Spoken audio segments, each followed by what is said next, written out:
right, guys. So yesterday I went to the field with a camera that only had about 15% battery, so I missed a lot, and I didn't get a chance to do my kind of end of video summary. But yesterday I raked that hay that I had mowed on Saturday. So today is Monday. So I mowed it Saturday. Today's Monday. I was prepared to bale it yesterday, and unfortunately after I was done raking it, I was looking around and I found a lot more wet spots in it than I realized. With 100-degree heat, you would have thought it would have dried faster, but I think it was a combination of high humidity and no wind. The wind had stopped blowing here, and you could really feel the heat. It was coming up from the ground and down from the up above, and it just was hot and with no air at all moving.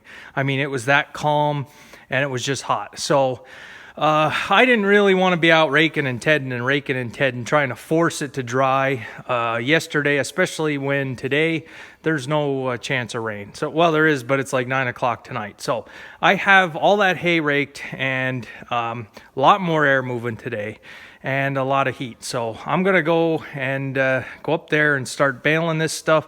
I don't know how much footage I'm going to be able to get as soon as I get out there in the sun up on the top of the hill. I'm just going to try to, I want to just get it baled and get done with this project. That way I won't have any hay laying for the rain coming. So, all right, guys, enough talking. I will meet you when I get up in the field. I got to rearrange some things. All right, let me just turn on this air conditioning on this 986. Click. All right, we should be good for the day. Whew, all right. The hardest part of this job is just about done. Hooking up the wagon. It's already raked, and it's going to be dry. We'll keep an eye on it. I had a lot of questions from guys about the moisture monitor here. It is an Agritronics. It updates every 5 seconds, 8 seconds, whatever it is. Most accurate under 30%. There's no reason to bale anything over 30 for me. If you go back into my real early videos on YouTube, I did an installation on this. I don't know if it was a 2-video series or what, but I did do that if anybody's interested. The sensor is back in the bale chamber. There's only one. So it's not, you can't really 100% set your watch by it, but it does help just to give you a ballpark. And I had a lot of guys ask about what the tank is. I did videos on that also. It's a homemade hay preserve applicator kit that I installed last year, and I haven't used it yet. Still don't know if it was worth my time. The reason why I haven't used it, I have a lot of hay customers that have horses and they don't want it on. So I can't really separate. I guess I could separate in the barn preserve versus non-preserve, but so far 100% of my hay has gone to horse customers. So and one person has sheep and they didn't want it either. So I'm not selling to guys with cattle, and cattle can take the preserve. Now I do realize there is preservative for horses. I know. But the customers don't want anything on, so just one of them deals. When I put that kit on, I didn't know what kind of customers I was going to have because I didn't have any. So there's a lot more air moving today. I'm just trying to cool off just hooking up the wagon. Made me tired already, so I got to be very careful that I don't miss the wagon with any bales, because I don't want to be out picking bales up in this heat, and we do have rain coming, so we'll see. I don't know how much it's gonna fit on. I have 2 wagons empty. That's where we're gonna bale. So let's get rolling here.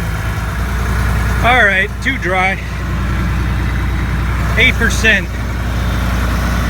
Yesterday it probably would have been 19.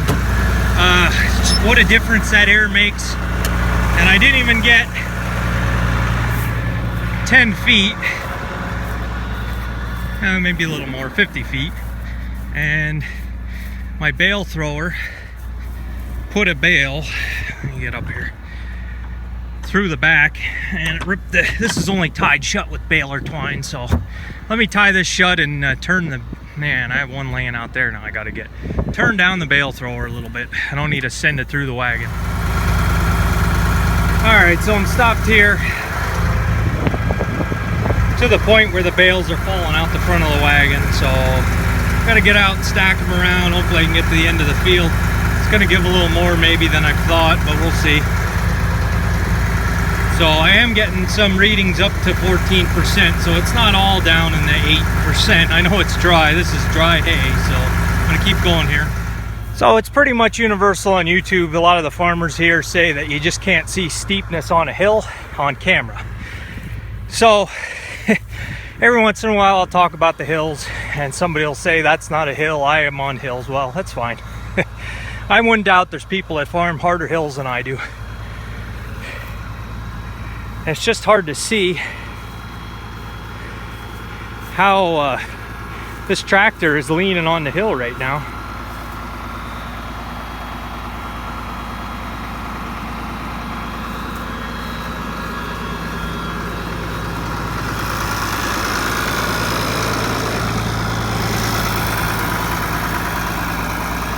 I don't know. I'm looking at the camera and you just can't see it. So whatever. All right guys, back to it. I'll come back with you.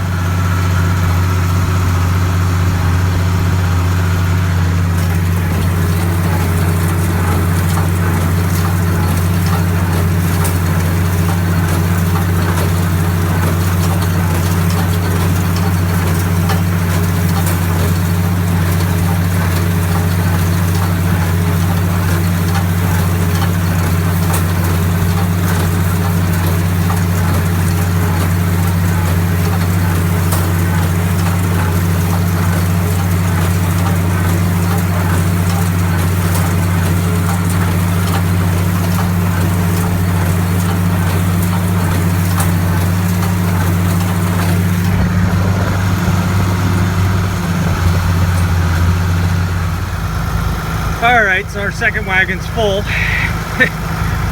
2, 3, 4, 5, 6 windrows. That's deceiving. I have the bottom baled off completely. So what I have is basically this area, and I'm gonna take this full wagon down where that one is and unhook it and come back and bale in the field, get the wagons under roof and come up with the loader. Just because I can kind of stand it today, even though it's warm. There's a lot of air moving, it's windy. So let me take this wagon down, unhook it, and then we can go to bale. It's nice baling in the field, you can go a little faster. So and it looks like there's somebody walking up there. I don't know who the heck that is in the middle of the day walking around, and I don't know, this place has more people walking all over it. All right. So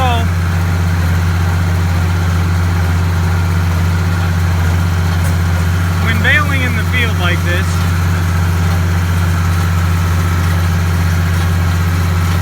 I usually turn the thrower way down so it just basically flops out the back. Show you what I mean in a minute. It just missed the bale. Make sure it's tying. All right, we're tying. So I slow the thrower down. So I'm not shooting them all over the field, and I don't want them to hit the ground and burst open either. And start on the outside and work your way into the middle, or else when you come around again you'll have bales. I mean, you guys know that already. Some guys bale in the field. I did see a stack wagon for about $1,200, New Holland. I had thoughts of buying it, and then I saw what the corn looked like, and I saw what the beans look like, and I see what the hay market looks like, and I know what I paid for nitrogen. I know what I paid for herbicide and fuel, and it just doesn't make a whole lot of sense to buy anything right now. So I left it go. Alright, I gotta clean up this mess. I'll come back with you. Alright, so we got bales all over the field. I'm gonna do what I can to not now. Well, it's pretty windy. But if I have to, I may come up a little bit later. It's a little bit dark out maybe, I don't know. Free hay. First, help yourself. Get it right out of the field, you can have it. And we'll get it put away. Alright guys, I don't know how much more I'll get, but that's basically what's going on today. Given the choice to bale yesterday or today, I'm glad I picked today. It's just a lot windier. Feels a lot better. I got a little bit to go yet. A couple busted ones. So I'll come back with it. Alright, so up here with the 685, got bales to pick up yet. So, some people might ask, why don't I just buy more hay wagons?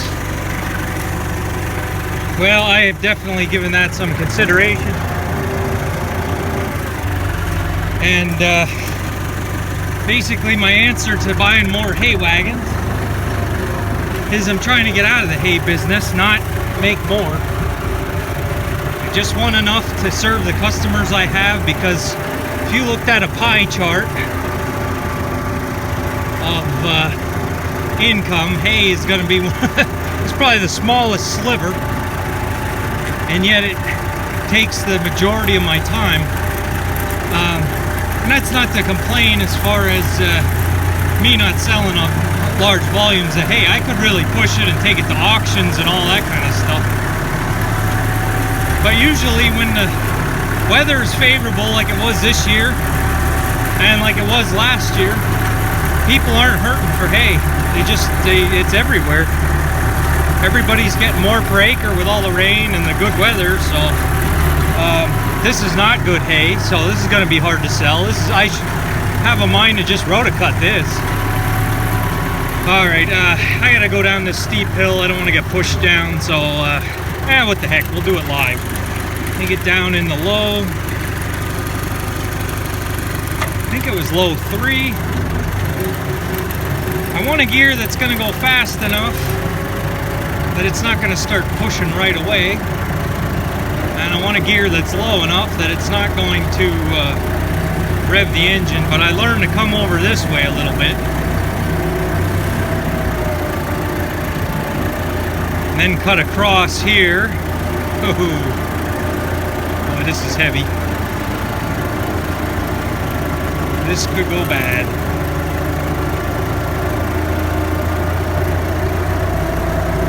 So far it's holding.